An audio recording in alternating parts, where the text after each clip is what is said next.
Um fazendeiro entrou correndo em um hospital rural no interior do Brasil com um filhote de onça-pintada nos braços, sangrando e quase morto. A equipe médica tentou explicar que não podiam atender animais, que havia protocolo, que ele precisava levar para veterinário, mas ele simplesmente se recusou a sair. Plantou-se no meio do pronto-socorro com lágrimas rolando por seu rosto e disse algo que fez todo mundo presente parar e realmente ouvir. Esse filhote não pode morrer. A mãe dele salvou a vida do meu filho 3 dias atrás. Eu devo isso a ela. Pelo amor de Deus, me ajudem. E o que aconteceu nas horas seguintes, quando a equipe médica tomou decisão que tecnicamente violava todos os regulamentos, mas que moralmente não conseguiram evitar tomar, quando trabalharam freneticamente para salvar aquele filhote minúsculo, usando técnicas de medicina humana adaptadas, quando finalmente conseguiram estabilizá-lo e viram ele abrir os olhos pela primeira vez, emocionou não apenas aqueles presentes, mas eventualmente milhões de pessoas que ouviriam essa história e teriam que repensar completamente suas noções sobre dívidas entre espécies, sobre gratidão que transcende barreiras, sobre compassão que recusa a aceitar limitações burocráticas quando vida está em jogo. Mas para entender completamente a magnitude daquele momento no hospital, por que aquele fazendeiro estava tão desesperado, por que sentia dívida tão profunda com uma onça selvagem, precisamos voltar 3 dias antes, para incidente que mudaria tudo, para momento aterrorizante quando seu filho de 8 anos estava prestes a ser atacado por cobra venenosa mortal, e salvação veio da fonte mais improvável e impossível imaginável. A história começa 6 meses antes do incidente que desencadearia tudo. Seu Roberto Oliveira tinha 42 anos e vivia em fazenda de tamanho médio no interior da Bahia, região de transição entre Caatinga e Mata Atlântica, perto da cidade de Vitória da Conquista, em área onde vegetação densa ainda cobria colinas e vales, criando habitat rico para fauna diversificada. Roberto era baiano de 4ª geração. Sua família havia estado naquelas terras por mais de 100 anos, primeiro como pequenos agricultores de subsistência, eventualmente expandindo para a criação de gado e plantio de café em pequena escala. Diferente de muitos fazendeiros que viam conservação como obstáculo ao progresso econômico, Roberto sempre manteve relação respeitosa com terra e seus habitantes não humanos, preservando aproximadamente 40% de suas terras como mata nativa, não por obrigação legal, mas por convicção de que era simplesmente jeito certo de viver. Era homem de estatura média, mas constituição forte, músculos definidos de décadas de trabalho físico constante, com pele morena queimada pelo sol nordestino, marcada por rugas de expressão que denunciavam alguém que sorria frequentemente, apesar das dificuldades de vida rural. Seus cabelos eram negros ainda, com apenas fios grisalhos, começando nas têmporas, geralmente cobertos por chapéu de couro característico do sertanejo. Usava invariavelmente camisas de algodão de manga comprida, calças jeans resistentes e botas de couro que subiam até meio da panturrilha. Suas mãos eram grandes e extremamente calejadas, marcadas por cicatrizes de ferramentas, arame farpado e os incontáveis pequenos acidentes que acompanham trabalho rural. Roberto era casado com Helena, havia 16 anos. União sólida construída sobre amor genuíno, respeito mútuo e valores compartilhados sobre família e terra. Tinham 2 filhos, Lucas com 8 anos e Marina com 5. Crianças alegres e curiosas que cresciam com liberdade de explorar natureza ao redor, enquanto aprendendo desde cedo a importância de respeitá-la. Lucas especialmente havia herdado fascinação de seu pai pela fauna local, passava horas observando pássaros, identificando rastros de animais, fazendo perguntas intermináveis sobre cada criatura que encontrava. Roberto sempre respondia suas perguntas pacientemente, ensinando não apenas fatos, mas também filosofia de coexistência respeitosa, de que animais não eram inimigos nem recursos, mas coabitantes da terra que todos compartilhavam. A rotina da família era completamente ditada pelos ciclos agrícolas e necessidades da fazenda. Roberto acordava antes do amanhecer todos os dias. Verificava gado, trabalhava nas plantações de café durante temporadas apropriadas, realizava incontáveis reparos e manutenções que propriedade rural constantemente demandava. Helena cuidava da casa, da horta que fornecia a maior parte da alimentação familiar, e principalmente das crianças, garantindo que crescessem saudáveis, educadas e com valores sólidos. Fins de tarde eram geralmente tempo familiar, quando o trabalho permitia.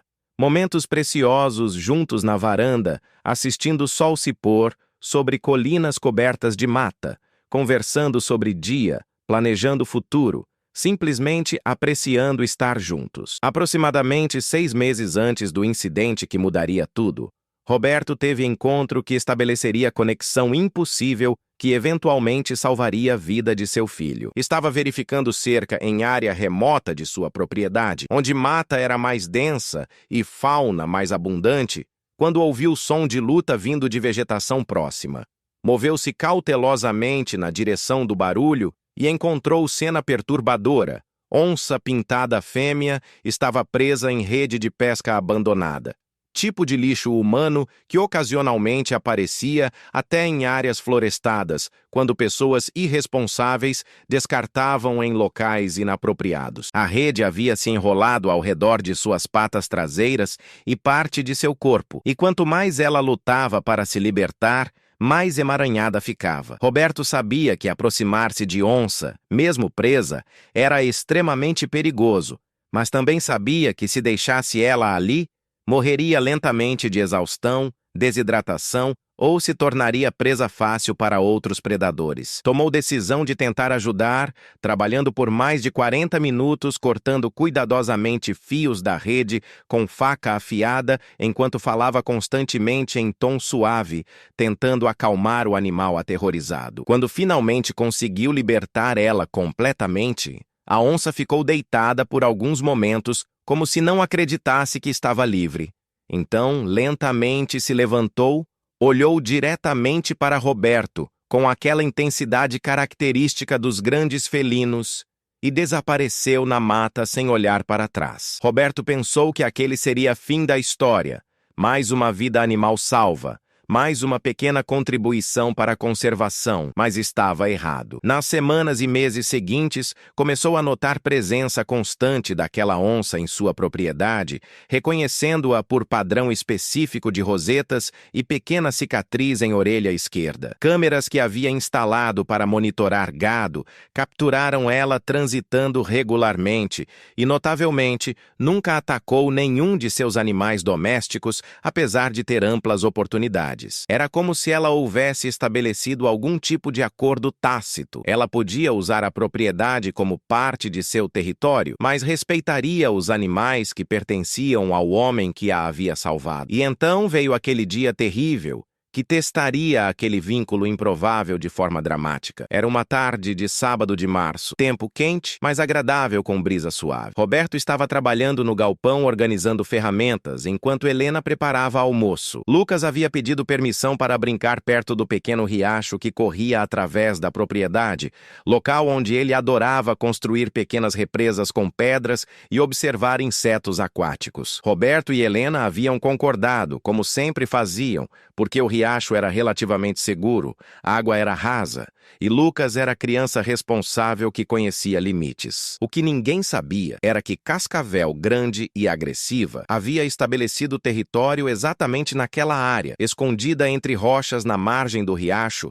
e que Lucas, focado em sua brincadeira, estava se aproximando perigosamente dela, sem perceber. A primeira indicação de que algo estava errado foi grito de Lucas. Não grito de brincadeira, mas grito de puro terror. Roberto largou imediatamente tudo o que estava fazendo e correu na direção do som. Seu coração já disparado de medo instintivo de pai, Helena logo atrás dele gritando o nome do filho. Levou apenas segundos para cobrir distância até o riacho, mas aqueles segundos pareceram eternidade. E quando chegou, viu cena que fez seu sangue gelar completamente. Lucas estava paralisado, completamente imóvel, a aproximadamente 2 metros de cascavel enorme que estava enrolada em posição de ataque clássica, sua cabeça triangular erguida, cauda chocalho vibrando furiosamente criando aquele som aterrorizante, língua bifurcada saindo rapidamente sentindo o ar. A cobra estava claramente prestes a atacar, e Roberto sabia que se ela atingisse Lucas, especialmente criança pequena com corpo de apenas 25 quilos, o veneno poderia matá-lo em minutos, dependendo de onde mordesse. Roberto começou a se mover em direção a Lucas, planejando desesperadamente pular entre filho e cobra, sabendo que provavelmente seria mordido, mas preferindo 1000 vezes ser ele do que Lucas, mas também sabendo que qualquer movimento rápido poderia desencadear ataque instantaneamente. Foi então que algo impossível aconteceu. Uma sombra manchada explodiu da vegetação lateral com velocidade que era quase impossível de acompanhar visualmente. A onça, aquela mesma fêmea que Roberto havia libertado meses atrás, havia aparecido do nada, e sua pata enorme e poderosa desceu como martelo diretamente sobre a cabeça da cascavel, esmagando-a contra a rocha com força tremenda. A cobra se contorceu violentamente por alguns segundos em espasmos de morte, seu corpo musculoso chicoteando selvagemente, mas já estava morta, sua cabeça completamente esmagada pelo golpe devastador. A onça permaneceu ali por momento, seu corpo tenso e pronto, garantindo que a ameaça estava eliminada.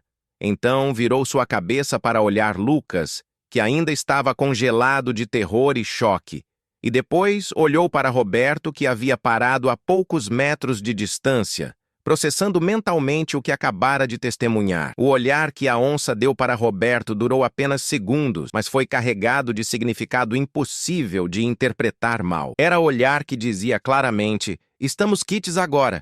Eu protegi seu filhote assim como você me libertou." Então ela virou-se calmamente e desapareceu de volta na mata, tão silenciosamente quanto havia aparecido, deixando família em estado de choque absoluto. Roberto correu para Lucas, pegou-o nos braços, verificou-o completamente para garantir que não havia sido mordido, que estava fisicamente ileso. Lucas estava tremendo violentamente, lágrimas rolando por seu rosto, mas estava bem, estava vivo, estava seguro. Helena chegou segundos depois, abraçou ambos com força desesperada de mãe que quase perdeu filho, e os três ficaram ali por vários minutos, simplesmente segurando uns aos outros, processando o milagre que acabara de acontecer. Quando finalmente conseguiram se acalmar o suficiente para falar, Roberto explicou para Helena o que havia acontecido, sobre a onça que ele havia salvado meses atrás, sobre como ela claramente havia retornado o favor,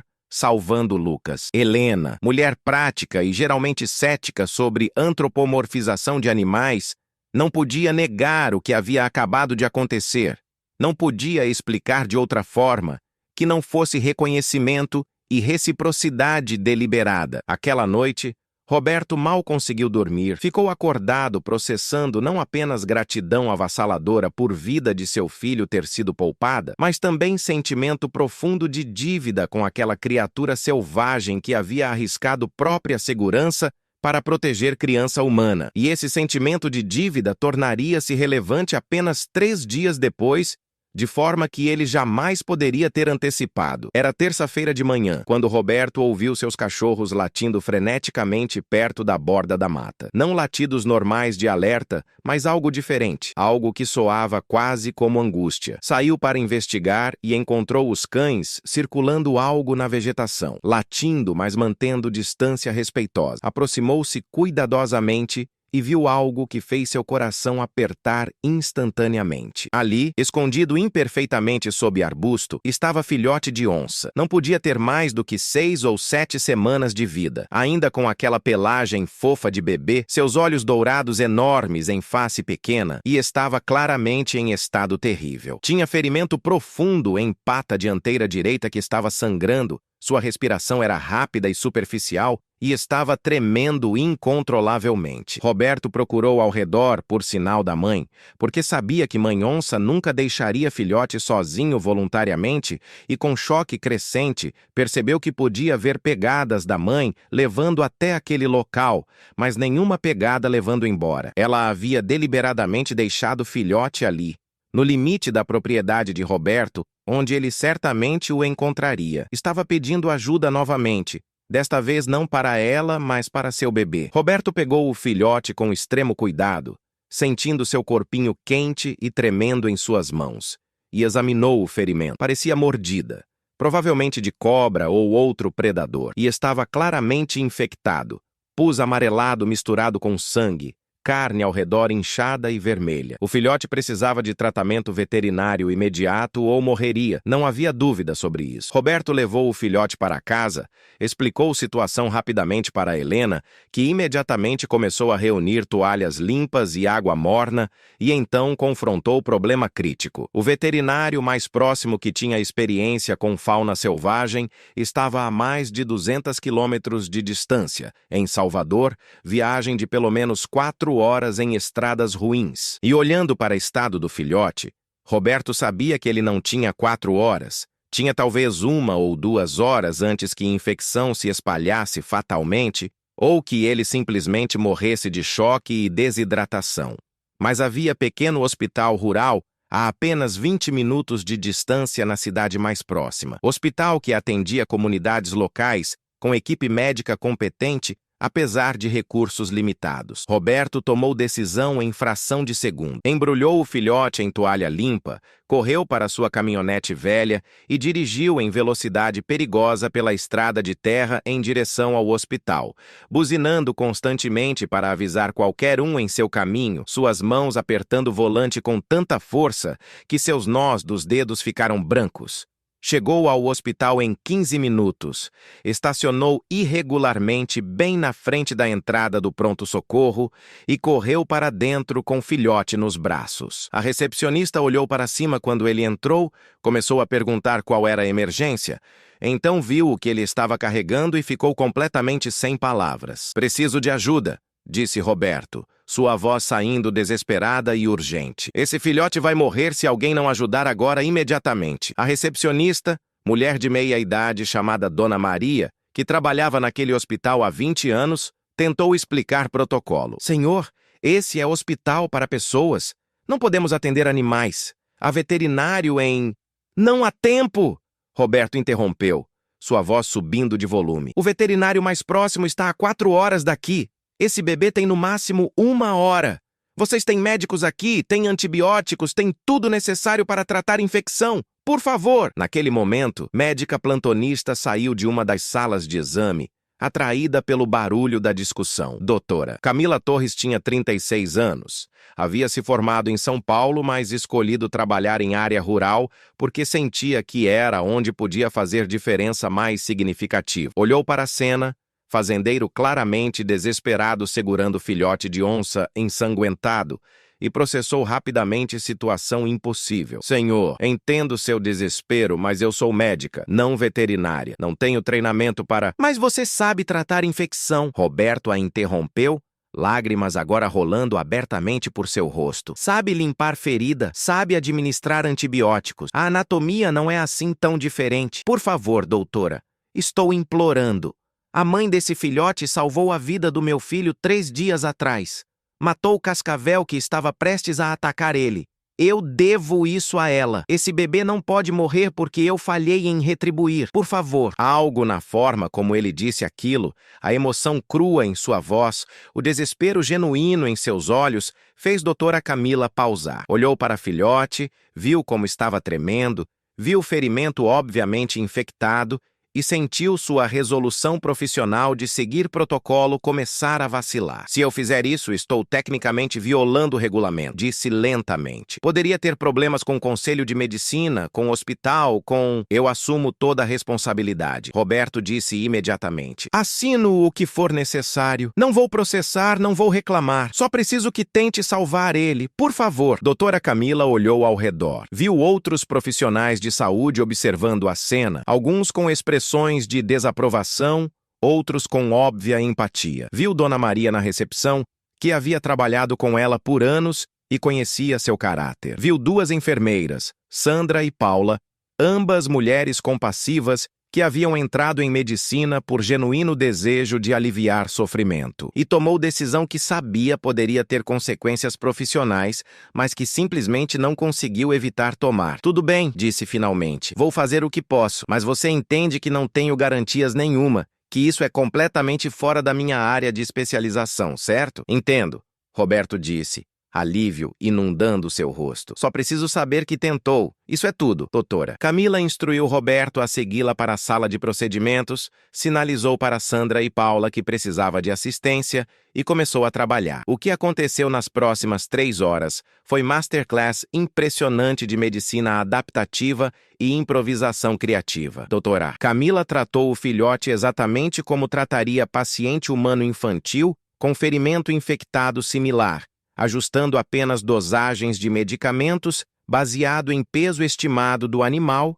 e consultando rapidamente recursos online sobre fisiologia de felinos quando necessário. Primeiro sedou o filhote levemente com dose cuidadosamente calculada de sedativo pediátrico, apenas o suficiente para que não lutasse e machucasse a si mesmo mais durante tratamento, mas não tanto que suprimisse sua respiração já comprometida. Então, limpou o ferimento meticulosamente, removendo tecido necrótico e drenando pus acumulado. Procedimento que fez Roberto, que estava observando de canto da sala, ter que desviar olhos várias vezes. Aplicou antibiótico de amplo espectro diretamente no ferimento, depois administrou dose intravenosa de antibióticos mais fortes, calculando dosagem baseada em peso e espécie. Suturou o ferimento com técnica que normalmente usaria em criança, tomando cuidado especial porque pele de felino era diferente de humana em textura e elasticidade. Colocou fluidos quarto para combater desidratação e choque, monitorando constantemente sinais vitais do filhote através de equipamentos projetados para humanos, mas funcionando adequadamente, com pequenas adaptações. Sandra e Paula trabalharam ao lado de doutora Camila com eficiência silenciosa, antecipando suas necessidades, ajustando equipamentos, mantendo esterilidade, tudo enquanto trocando olhares ocasionais que comunicavam claramente: não posso acreditar que estamos fazendo isso, mas está certo. Durante todo o procedimento, Roberto permaneceu na sala, observando cada movimento, ocasionalmente murmurando orações baixinhas, suas mãos apertadas tão fortemente que unhas cravavam em palmas. E quando finalmente, após quase 3 horas, doutora Camila endireitou-se, removeu luvas cirúrgicas ensanguentadas e disse: fiz tudo o que podia, agora é esperar e ver. Roberto sentiu lágrimas de gratidão e alívio rolando livremente por seu rosto. Obrigado, conseguiu dizer, voz embargada. Obrigado por arriscar, por tentar, por se importar. Não me agradeça ainda, doutora Camila disse, embora estivesse visivelmente emocionada também. Não sei se vai sobreviver. Próximas 24 horas serão críticas. O filhote ficou no hospital por 3 dias, instalado em sala de recuperação pequena que normalmente era usada para pacientes humanos em observação pós-procedimento. Roberto recusou-se a deixar o hospital por mais do que horas necessárias para voltar para casa, tomar banho rápido e verificar família. Helena trouxe comida, trouxe mudas de roupa, trouxe até Lucas e Marina brevemente para que pudessem ver o filhote que sua família estava ajudando a salvar. A notícia do que estava acontecendo espalhou-se rapidamente pela pequena cidade. Pequenas comunidades rurais são assim. Todos conhecem todos. E história de fazendeiro invadindo o hospital, implorando para salvar filhote de onça, porque mãe havia salvado seu filho humano, era simplesmente boa demais, carregada demais de emoção e significado, para não se espalhar como fogo. Pessoas começaram a aparecer no hospital, querendo ver, querendo ajudar de alguma forma. Dona da farmácia local doou medicamentos veterinários que conseguiu obter. Fazendeiro vizinho ofereceu pagar por quaisquer custos que o hospital incorresse. Padre da igreja local veio oferecer bênção. Era como se aquele filhote minúsculo havia se tornado símbolo de algo maior, de possibilidade de reciprocidade entre espécies, de valor de gratidão e compaixão que transcende barreiras. E lentamente, gradualmente, o filhote começou a melhorar. No segundo dia, abriu olhos pela primeira vez desde o procedimento. Seus olhos dourados, ainda um pouco vidrados, mas indiscutivelmente vivos e conscientes. No terceiro dia, tentou se levantar, suas patinhas ainda fracas, mas movendo-se, lutando com determinação instintiva de sobreviver. No quarto dia, quando Dr. Camila verificou o ferimento e viu que a infecção havia regredido significativamente, que tecido estava começando a sarar saudavelmente, ela permitiu-se finalmente acreditar que ele sobreviveria. Roberto sabia que não poderia manter filhote indefinidamente, que eventualmente precisaria retornar para a vida selvagem, mas também sabia que ainda era jovem demais para sobreviver sozinho. Ainda precisava de cuidados por algumas semanas antes de estar forte o suficiente. Então, com assistência de biólogos do IBAMA que haviam sido contatados e ficaram fascinados pela história, estabeleceu-se acordo temporário. Roberto levaria filhote para casa, cuidaria dele sob supervisão de veterinário que agora visitava regularmente, fascinado por caso. E quando ele estivesse forte o suficiente e velho o suficiente, seria liberado de volta para a mata exatamente onde sua mãe o havia deixado, com esperança de que ela ainda estivesse na área e o receberia de volta. As semanas que se seguiram foram extraordinárias. O filhote, que Lucas insistiu em chamar de Valente temporariamente, recuperou-se rapidamente sob cuidados atentos de Roberto e Helena. Comia vorazmente, crescia visivelmente a cada dia, sua pata ferida sarando até que apenas pequena cicatriz permanecia como lembrança. E, surpreendentemente, durante todo o tempo que esteve sob cuidados humanos, nunca demonstrou agressividade, como se em algum nível compreendesse que estava sendo ajudado. Lucas passava horas observando-o, aprendendo sobre comportamento de felinos, desenvolvendo conexão que Roberto sabia era temporária, mas preciosa mesmo assim. Mas o mais extraordinário aconteceu aproximadamente 2 semanas após filhote ter chegado à fazenda. Roberto estava verificando gado em área distante quando viu algo que fez seu coração pular. Ali, na borda da mata, estava a mãe onça, aquela mesma fêmea que ele havia libertado,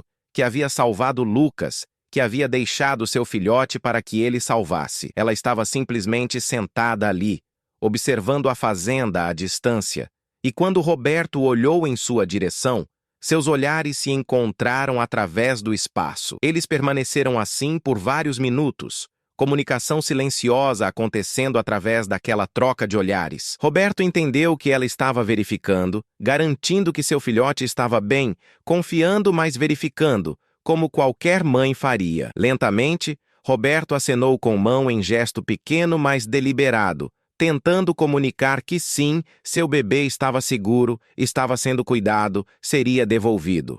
E então a onça, como se satisfeita com o que havia visto ou sentido, virou-se e desapareceu de volta na vegetação. Quando finalmente chegou hora de libertar Valente, aproximadamente 6 semanas após o resgate original, foi momento carregado de emoção para toda a família. Roberto, Helena, Lucas e Marina fizeram pequena cerimônia, levando o filhote agora forte e saudável de volta para o exato local onde havia sido encontrado. Roberto colocou-o gentilmente no chão, recuou alguns passos e esperou. Por alguns momentos, Valente simplesmente ficou ali, olhando ao redor, processando o retorno para o ambiente selvagem. Então, como se guiado por instinto profundo, começou a se mover na direção da mata densa, suas passadas ficando mais confiantes a cada metro. E ali, emergindo das sombras verdes, estava sua mãe. O reencontro foi breve, mas intenso. Mãe cheirando o filhote completamente,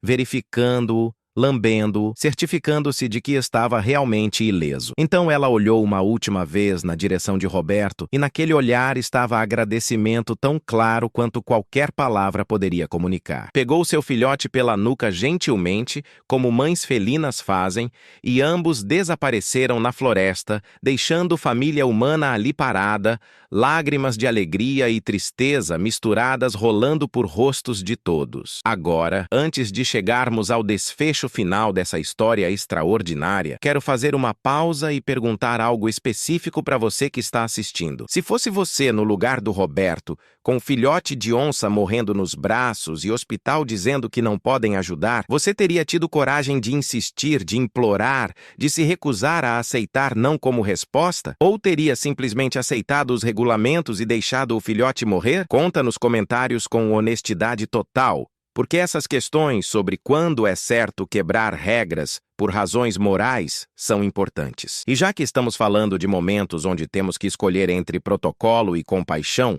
se inscreve no canal agora porque aqui a gente celebra pessoas que escolhem fazer o certo mesmo quando é tecnicamente errado. Ativa o sininho porque tem muito mais histórias documentadas vindo que vão fazer você questionar onde estão os verdadeiros limites de responsabilidade moral. Mas volta comigo agora para o desfecho dessa história, porque o impacto foi muito além daquela família e daqueles animais. A história do fazendeiro que invadiu o hospital para salvar filhote de onça espalhou-se muito além daquela pequena cidade na Bahia. Jornalistas locais captaram história, que então foi reproduzida regionalmente, nacionalmente e, eventualmente, internacionalmente. Era história com tudo que mídia adora: emoção genuína, animais carismáticos, humanos imperfeitos mas compassivos tomando decisões moralmente complicadas, mas emotivamente ressonantes, e desfecho feliz que validava todas as escolhas arriscadas que foram feitas. Doutora Camila, que havia se preocupado sobre possíveis repercussões profissionais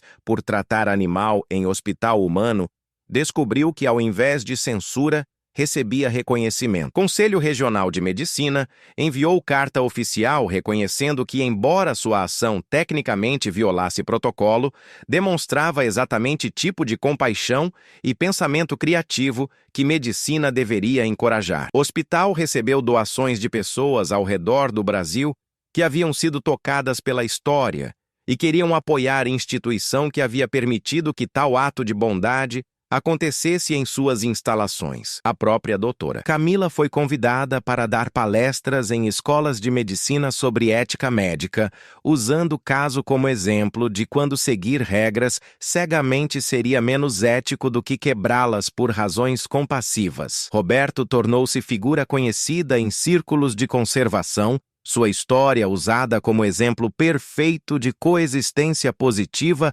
entre humanos e grandes predadores, de como respeito e compaixão podiam criar ciclos de reciprocidade que beneficiavam ambas as espécies. Sua fazenda foi eventualmente designada como modelo de manejo sustentável, compatível com conservação de fauna, recebendo apoio técnico e até pequenos subsídios para implementar práticas que outros fazendeiros podiam replicar. Lucas cresceu com história indelével gravada em sua memória, de como onça salvou sua vida, de como o pai salvou o filhote daquela onça, de como gratidão e reciprocidade podiam funcionar através de barreiras que pareciam absolutas, mas, na verdade, eram permeáveis quando compaixão estava envolvida.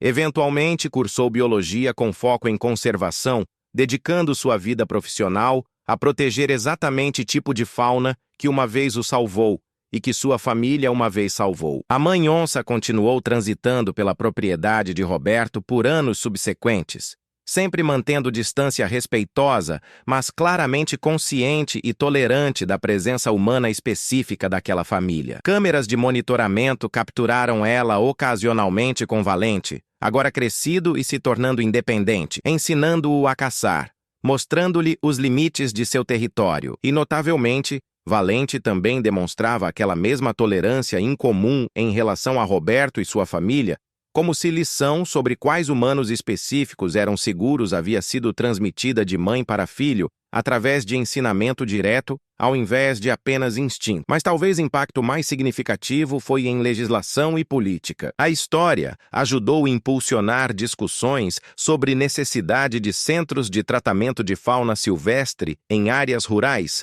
de ter veterinários treinados em fauna nativa disponíveis em regiões onde conflitos ou situações de emergência com animais selvagens eram comuns, mas recursos eram limitados. Eventualmente, pequeno centro de reabilitação de fauna foi estabelecido em Vitória da Conquista, financiado parcialmente por governo estadual, mas também por doações privadas de pessoas inspiradas pela história de Roberto e Valente. Doutora Camila serviu como consultora médica para centro, ajudando a treinar equipes sobre como adaptar técnicas de medicina humana para emergências com fauna quando veterinários especializados não estavam disponíveis. E em placa na entrada do centro estava pequena dedicação: Centro de Reabilitação Valente, em memória de todas as conexões impossíveis que provam ser possíveis quando escolhemos compaixão. A história também impactou a educação. Escolas em toda a Bahia e, eventualmente, em outros estados, começaram usando o caso como ferramenta de ensino para múltiplas disciplinas. Em aulas de ciências, discutiam comportamento animal, memória em grandes felinos, capacidade de comunicação interespécies. Em aulas de ética, debatiam quando era apropriado quebrar regras por razões morais superiores, como equilibrar protocolos com compaixão. Em aulas de português, usavam história como exemplo de narrativa com múltiplas perspectivas, pedindo estudantes para escreverem do ponto de vista de Roberto, ou de doutora Camila, ou até da mãe onça, tentando decidir se confiar humano com vida de seu filhote mais precioso. E em todas essas discussões, mensagem central sempre emergia, que fronteiras entre espécies não são absolutas, que animais são capazes de pensamento, emoção e comunicação muito mais sofisticados do que geralmente reconhecemos, e que quando tratamos outras formas de vida com respeito e compaixão, isso retorna para nós de formas que nunca poderíamos prever, mas que enriquecem nossas vidas imensamente. 5 anos após o incidente original, Roberto, agora com 47 anos, recebeu o convite para falar em conferência internacional sobre coexistência humano-fauna em Brasília.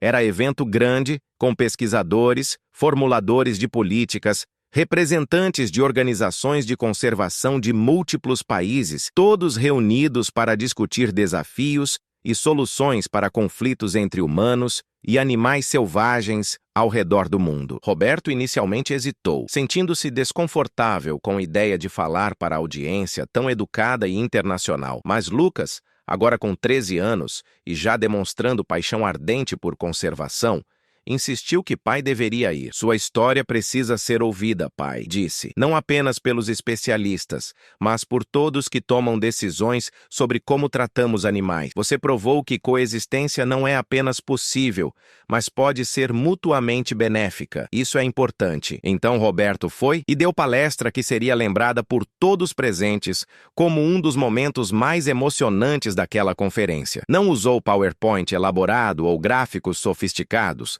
Simplesmente contou sua história com honestidade crua, desde primeiro encontro quando libertou onça da rede, até momento aterrorizante quando ela salvou Lucas da cascavel, até desespero de encontrar filhote ferido e recusar aceitar que não havia nada que pudesse fazer, até gratidão avassaladora quando doutora Camila decidiu tentar apesar dos riscos profissionais, até alegria misturada com tristeza de devolver Valente para sua mãe e saber que havia fechado o círculo de reciprocidade. E terminou sua palestra com palavras que muitos na audiência citariam depois, em seus próprios trabalhos e apresentações. Eu não sou cientista, não sou especialista, sou apenas fazendeiro que teve sorte de aprender lição que muda a vida. A lição é esta: animais não são coisas, não são recursos, não são máquinas biológicas operando por programação instintiva. São indivíduos conscientes capazes de memória, de reconhecimento, de gratidão,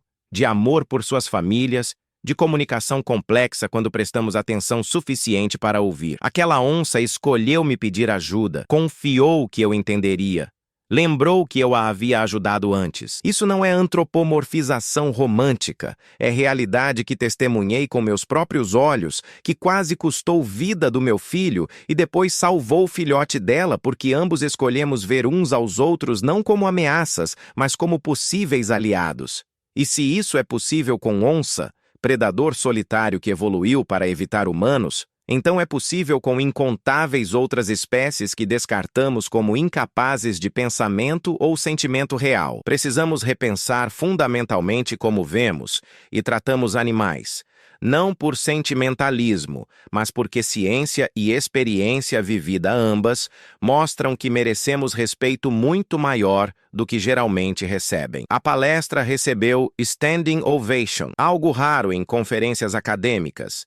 E múltiplos pesquisadores se aproximaram depois querendo estudar caso mais extensivamente, documentar família de onças, entender melhor mecanismos por trás de comportamento observado. Um desses pesquisadores era Dr. Fernando Almeida, etólogo brasileiro especializado em grandes felinos, que havia estudado onças por mais de 20 anos. Ele estava particularmente interessado em transmissão geracional de comportamento, em como informação sobre humanos específicos, sendo seguros, estava sendo passada de mãe para filho, e enquanto daquela transmissão era aprendizado ativo versus exposição passiva. Com permissão entusiasmada de Roberto, Dr. Fernando estabeleceu projeto de pesquisa de longo prazo na fazenda, instalando câmeras extensivas, coletando dados comportamentais, eventualmente usando colares GPS em alguns dos filhotes subsequentes de Valente para rastrear seus movimentos e interações. O que ele descobriu ao longo de 3 anos de estudo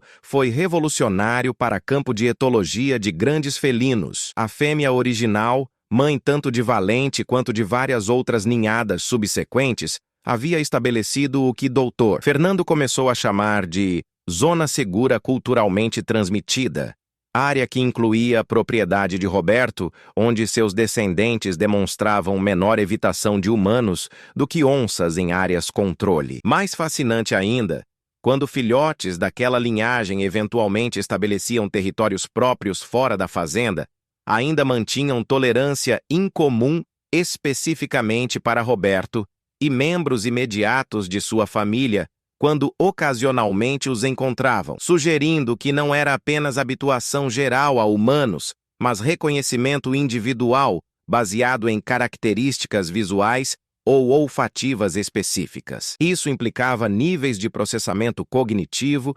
discriminação individual entre espécies e transmissão cultural de informação comportamental que simplesmente não se pensava ser possível em felinos solitários. A pesquisa resultou em múltiplas publicações em jornais científicos de alto impacto, apresentações em conferências internacionais e, eventualmente, livro escrito por Dr. Fernando intitulado Reciprocidade através do Véu, Cognição Social e Transmissão Cultural em Pantera Onca, que se tornou texto influente em campo emergente de etologia cognitiva de grandes carnívoros. Hoje, Roberto tem 52 anos, Lucas tem 18 e está no 2º ano de faculdade de Biologia, estagiando com Dr. Fernando durante verões e já tendo coautorado seu primeiro artigo científico sobre comportamento de onças. Marina, agora com 15, quer ser veterinária especializada em fauna silvestre, inspirada por história que viveu quando tinha apenas 5 anos,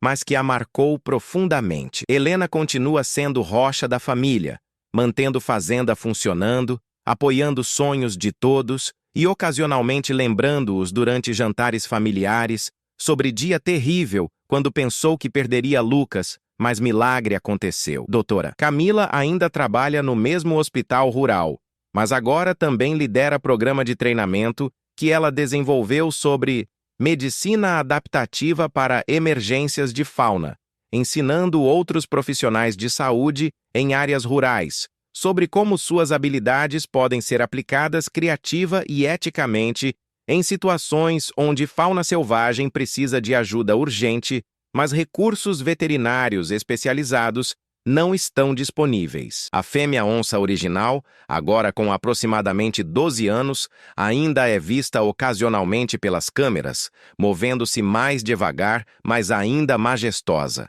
Ainda visitando ocasionalmente propriedade onde anos atrás foi salva e onde anos depois confiou humano com vida de seu filhote. Valente, agora adulto robusto de 7 anos, estabeleceu território que sobrepõe parcialmente fazenda de Roberto e teve suas próprias ninhadas, 3ª geração, que continua demonstrando aquela tolerância incomum, aquela lembrança culturalmente transmitida de que humanos específicos daquela família são seguros, são aliados, são parte do tecido social complexo que constitui seu mundo. E sempre que Roberto sai para trabalhar em áreas remotas de sua propriedade, ocasionalmente vê sinais de presença deles, pegadas frescas, arranhões em árvores, fezes depositadas estrategicamente em locais visíveis, que são forma de marcação territorial, mas que ele aprendeu a interpretar também como comunicação, como forma de dizer: estamos aqui, estamos bem,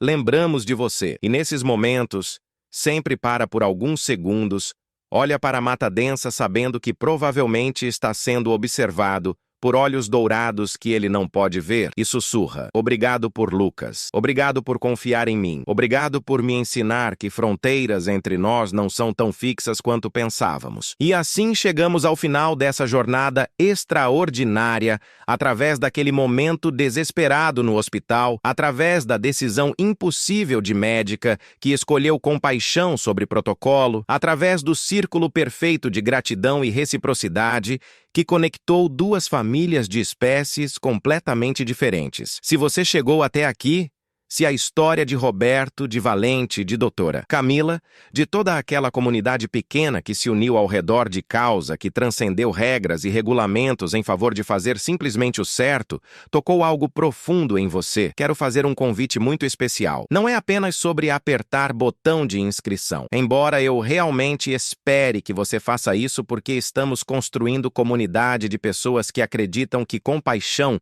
deveria guiar nossas ações mais do que medo de quebrar regras, que animais merecem nosso respeito e às vezes nossa ajuda mesmo quando não é conveniente ou tecnicamente permitido, que mundo precisa de mais pessoas dispostas a fazer o certo, mesmo quando é complicado. Se inscreve no canal porque aqui a gente não apenas conta histórias emocionantes, a gente documenta provas de que animais são muito mais do que tradicionalmente reconhecemos, que conexões entre espécies são possíveis e preciosas, que quando escolhemos compaixão, criamos ondas que se expandem muito além do momento original. Ativa o sininho porque tem muito mais histórias verificadas vindo que vão fazer você ver animais e sua relação com eles com olhos completamente transformados. E agora eu realmente preciso ouvir você. Qual momento dessa história mais te impactou? Foi quando Onça salvou Lucas da cascavel? Foi quando Roberto encontrou o filhote ferido e percebeu que mãe estava pedindo ajuda? Foi quando ele entrou no hospital e se recusou a aceitar não? Foi quando doutora Camila decidiu tentar apesar dos riscos? Foi quando o filhote abriu olhos pela primeira vez após cirurgia? Foi o reencontro de Valente com sua mãe? Ou foi perceber que gratidão e reciprocidade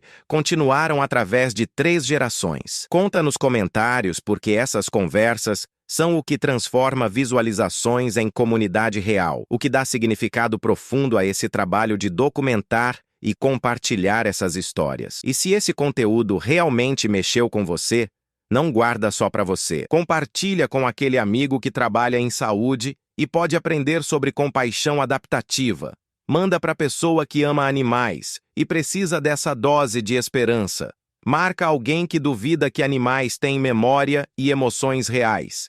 Envia para quem mora em área rural e pode um dia enfrentar situação similar, precisando ajudar fauna, porque histórias como essa precisam ser espalhadas, precisam inspirar mais Robertos que se recusam a aceitar que não há nada que possam fazer, mais Dras, Camilas que escolhem compaixão sobre protocolo quando situação genuinamente justifica, mais comunidades pequenas que se unem ao redor de causas que transcendem convenção em favor de fazer simplesmente o certo. No final das contas, essa história nos ensina algo fundamental sobre reciprocidade que existe não apenas entre humanos, mas através de todo o reino animal e sobre nossa responsabilidade moral quando somos beneficiários de bondade de outras espécies. Roberto não precisava tentar salvar aquele filhote. Poderia ter racionalizado que era apenas natureza seguindo seu curso, que interferir seria inapropriado, que riscos e complicações não valiam a pena. Mas ele sentiu dívida profunda com aquela mãe onça que salvou seu filho mais precioso, sentiu que moralmente tinha obrigação de retribuir